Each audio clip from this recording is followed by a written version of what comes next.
जय हिंद। आज के सेशन में आप सभी का स्वागत है। दोस्तों, इस सेशन के माध्यम से हम प्रमुख कृषि क्रांतियों के बारे में डिस्कस करने वाले हैं। यह देखेंगे कि कौन कौन सी कृषि क्रांतियां रही है, वे किससे संबंधित रहे हैं, कौन उनके जनक थे, इनकी कब शुरुआत हुई।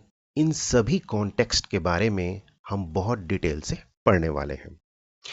इनका जो नोट्स है, हिंदी और इंग्लिश नोट्स को हमने अपने Telegram channel NIA study hub में अपलोड कर दिया है। तो चलिए आज के सेशन की शुरुआत करते हैं। चलिए अब यह जानते हैं कि आखिर भारत में कृषि क्रांति शब्द का मतलब क्या है।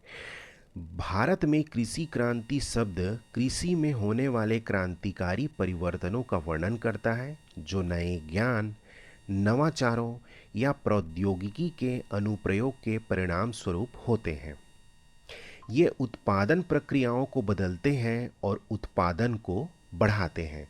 मतलब सिंपल सा मतलब है कि कृषि के क्षेत्र में ऐसे नवाचारों का उपयोग करना, ऐसे टेक्नोलॉजी का उपयोग करना जिसके माध्यम से उत्पादन को बढ़ाया जा सके और आत्मनिर्भरता प्राप्त की जा सके। न केवल हम आत्मनिर्भरता प्राप्त करें, बल्कि इसके साथ ही हम अपने उत्पादों को वैश्विक स्तर पर क्या कर सके, निर्यात कर सके, जिससे हमारी क्या है, अर्थव्यवस्था को भी इसका लाभ मिले। तो चलिए अब जानते हैं कि कौन कौन से प्रमुख कृषि क्रांतियां हमारे देश में रहे हैं। देखिए, हमने क्या किया है, इन कृषि क्रांतियों का एक ओवरव्यू एक छोटे से बोर्ड में बना लिया है। इसको बनाने का मुख्य उद्देश्य है दोस्तों कि आप पढ़ने के बाद फ्यूचर में जब भी आप इसको रिवीजन करें तो इसका आपका ये एक सीट हो गया, रिवीजन सीट, जिसके माध्यम से आप, हमने नीचे स्पेस छोड़ दिया है तो इसके माध्यम से आप इनके जनक को और इसके शुरुआत को और इसके संबंधों को, किससे संबंधित है, इस सीट में आप क्या करेंगे, ड्रॉ कर सकेंगे। तो चलिए एक एक करके इन क्रांतियों के बारे में हम देखते हैं। पहला है नीली क्रांति। नीली क्रांति का मुख्य संबंध किससे है, मत्स्य उत्पादन से है। ये मत्स्य उत्पादन से इसका मुख्य संबंध है। और इसकी शुरुआत कब हुई, तो इसकी शुरुआत हुई थी 7वीं पंचवर्षीय योजना के दौरान भारत में 1985-1990 के मध्य में इसकी शुरुआत हुई थी। इनके जनक किसको हम जानते हैं, इसके जनक हैं हीरालाल चौधरी एवं अरुण कृष्णन को इसका जनक हम मानते हैं। ऐसे ही हम तीन कॉन्टेक्स्ट में सभी क्रांतियों के बारे में पढ़ेंगे कि उसका संबंध मुख्य रूप से किन से है, उनका शुरुआत कब हुई और उनके जनक कौन कौन रहे हैं। तो दूसरी क्रांति है येलो रिवॉल्यूशन, यानी कि पीली क्रांति। इनका मुख्य संबंध है तिलहन उत्पादन से, यानी कि खाद्य तेल, विशेष रूप से सरसों और तिल के उत्पादन बढ़ाने के संबंध में इनकी चर्चा की जाती है। इसकी शुरुआत कब हुई थी, 1986-1987 में इसकी शुरुआत हुई। और इनके जनक कौन रहे, तो सैम पित्रोदा को पीली क्रांति का जनक माना जाता है। बस इसी तीन कॉन्टेक्स्ट में हमें देखना है, क्योंकि इससे ही क्वेश्चन पूछे जाते हैं। फिर है हरित क्रांति, यानी कि ग्रीन रिवॉल्यूशन। इसकी शुरुआत हुई 1966-67 में, हम इसकी शुरुआत मानते हैं। मुख्य संबंध गेहूं और चावल उत्पादन से इनका मुख्य संबंध तो है ही साथ अन्य अनाजों को भी इसमें शामिल किया जाता है। लेकिन एग्ज़ाम में आपसे सीधा पूछा जाएगा तो आपको लगाना है गेहूं और चावल से। और इनके मुख्य जनक थे, भारत में हरित क्रांति के जनक थे एम एस स्वामीनाथन जी। और वैश्विक स्तर पर पूछा जाए तो नॉर्मन बोरलॉग को हरित क्रांति का जनक कहा जाता है। इन दो नामों को आपको याद रखना है, इसमें कंफ्यूज नहीं होना है। एम एस स्वामीनाथन भारतीय संदर्भ में है और वैश्विक संदर्भ में नॉर्मन बोरलॉग है। तो चलिए हमने ये भी देख लिया। अब आते हैं रजत क्रांति। देखिए, रजत क्रांति यानी कि सिल्वर रिवॉल्यूशन, इसका मुख्य संबंध किससे है, अंडा उत्पादन से और दूसरा मुर्गी पालन उत्पादन से। इसकी शुरुआत कब हुई? तो 1970 के दशक में 1969 से 1978 का जो कार्यकाल है, जो अवधि है, इसे हम रजत क्रांति के नाम से जानते हैं। और इनकी जनक कौन थी? तो इनकी जनक थी इंदिरा गांधी को रजत क्रांति का जनक माना जाता है, क्योंकि उनके ही कार्यकाल में इनकी शुरुआत हुई थी 1969 से 1978 के बीच में। फिर नेक्स्ट आते हैं और हम देखते हैं, ये है गुलाबी क्रांति यानी कि पिंक रिवॉल्यूशन। इसका मुख्य संबंध है मांस और पोल्ट्री प्रसंस्करण क्षेत्र का आधुनिकीकरण ही गुलाबी क्रांति कहलाता है। लेकिन साथ ही साथ आपको ध्यान रखना है कि प्याज उत्पादन के संदर्भ में गुलाबी क्रांति का उपयोग होता है, झींगा उत्पादन के संदर्भ में और फार्मास्यूटिकल के संदर्भ में हम पिंक रिवॉल्यूशन यानी कि गुलाबी क्रांति का उपयोग करते हैं, यानी कि हम मानते हैं। इसका जनक माना जाता है, दुर्गेश पटेल जी को गुलाबी क्रांति के जनक के रूप में माना जाता है। फिर आते हैं हम लाल क्रांति। लाल क्रांति का मुख्य रूप से संबंध किससे है? तो मांस उत्पादन से, और दूसरा क्या है? टमाटर के उत्पादन से, मांस और टमाटर के उत्पादन से। और इनका जनक माना जाता है, विशाल तिवारी जी को इनका जनक माना जाता है।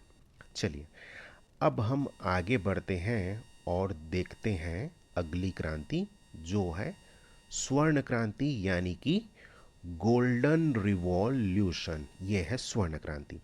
इसका मुख्य रूप से संबंध है फल, शहद उत्पादन और बागवानी से, यानी कि तीनों के संदर्भ में हम स्वर्ण क्रांति यानी कि गोल्डन रिवॉल्यूशन वर्ड का उपयोग करते हैं।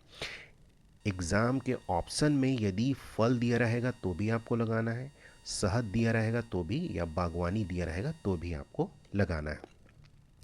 1991 से 2003 के बीच की अवधि को स्वर्ण क्रांति काल के रूप में जानते हैं।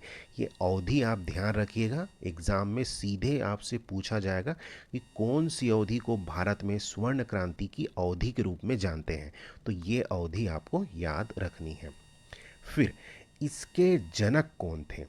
तो निरपख टुटेज को भारत में स्वर्ण क्रांति के जनक के रूप में माना जाता है, जाना जाता है। ये हो गया, हमने देख लिया इसको।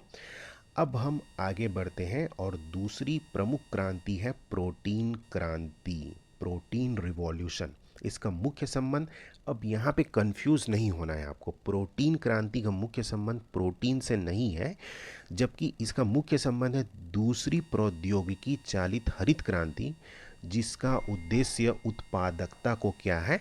बढ़ाना है। तो यह क्या है? प्रोटीन क्रांति कहलाती है। मैं कुल मिलाकर के दूसरी जो हरित क्रांति की हम चर्चा करते हैं उसके संदर्भ में ही प्रोटीन क्रांति का माना जाता है। और इसकी शुरुआत कब हुई? इसकी शुरुआत वर्ष 2014 से वर्ष 2020 की अवधि को प्रोटीन क्रांति अवधि के रूप में मानते हैं।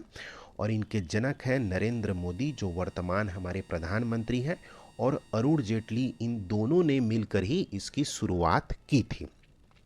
चलिए अब आगे बढ़ते हैं और हम देखते हैं सदाबहार क्रांति यानी कि एवरग्रीन रिवॉल्यूशन। इसका संबंध क्या है?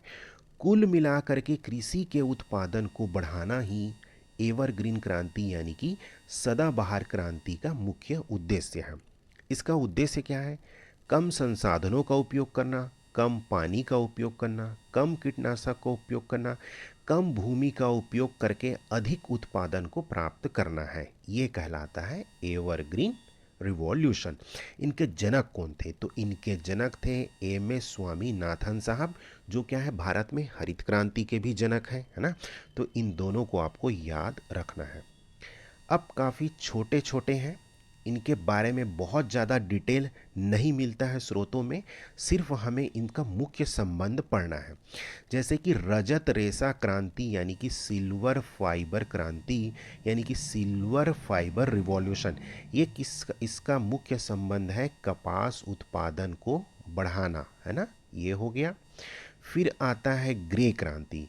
ग्रे क्रांति का मुख्य रूप से संबंध किससे है दोस्तों? उर्वरक के उत्पादन से, खाद के उत्पादन से नहीं, उर्वरक के उत्पादन से इसका संबंध है, मतलब फर्टिलाइजर से इसका संबंध है। ये हमने इसको देखा। अब हम आगे बढ़ते हैं और यह आता है मुख्य रूप से स्वर्ण फाइबर क्रांति, यानी कि गोल्डन फाइबर क्रांति। इसका मुख्य रूप से संबंध किससे है? जूट उत्पादन से। ये है जूट, जूट उत्पादन से ही इसका मुख्य संबंध है। फिर आते हैं हम काली क्रांति। काली क्रांति का संबंध मुख्य रूप से पेट्रोलियम उत्पादन को बढ़ाना, ये पेट्रोलियम उत्पादन, ये हो गया। फिर आते हैं हम भूरी क्रांति। भूरी क्रांति का मुख्य रूप से संबंध जो ब्राउन रिवॉल्यूशन है, यह है चमड़ा, कोको और कॉफ़ी के उत्पादन के लिए। ये कोकोआ कॉफ़ी का जो फोटो है ना, इसके उत्पादन के लिए ही इसका मुख्य रूप से उपयोग किया जाता है भूरी क्रांति शब्द का। इसके जनक हैं हीरालाल चौधरी, इसको आपको याद रखना है। हीरालाल चौधरी जी का नाम पहले भी आया हुआ है, तो इसको आपको याद रखना है। फिर आता है दोस्तों गोल क्रांति। गोल क्रांति का मुख्य रूप से संबंध है आलू उत्पादन के संदर्भ में हम गोल क्रांति का उपयोग करते हैं, गोल क्रांति शब्द का उपयोग हम करते हैं। तो इस प्रकार से हमने 16-17 क्रांतियों के बारे में, लगभग 16 क्रांतियों के बारे में जाना। ये मोर देन सफिशिएंट है आपके एग्ज़ाम के लिए। और जैसे ही हमने इस फ्लो चार्ट को आपके लिए बनाया है, जब आप इसका पीडीएफ निकालेंगे तो जब 3-4 बार पढ़ने के बाद आप खुद ही क्या करेंगे, इसके संदर्भ में यहाँ ऐसे लिख सकते हैं। तो ये आपका क्या हो जाएगा, प्रैक्टिस सीट बन जाएगी। एक तरफ आप इसका संबंध लिख लीजिएगा, दूसरी ओर इसके जनक के बारे में लिख लीजिएगा। तो ये क्या होगा, आपके प्रैक्टिस सीट के रूप में आपके लिए काम करेगा। तो चलिए दोस्तों, अब नेक्स्ट वीडियो में हम मिलते हैं और नेक्स्ट वीडियो में भारतीय कृषि के संबंध में हम चर्चा करेंगे। तब तक के लिए अपना बहुत ख्याल रखिएगा। Thank you so much. जय हिंद।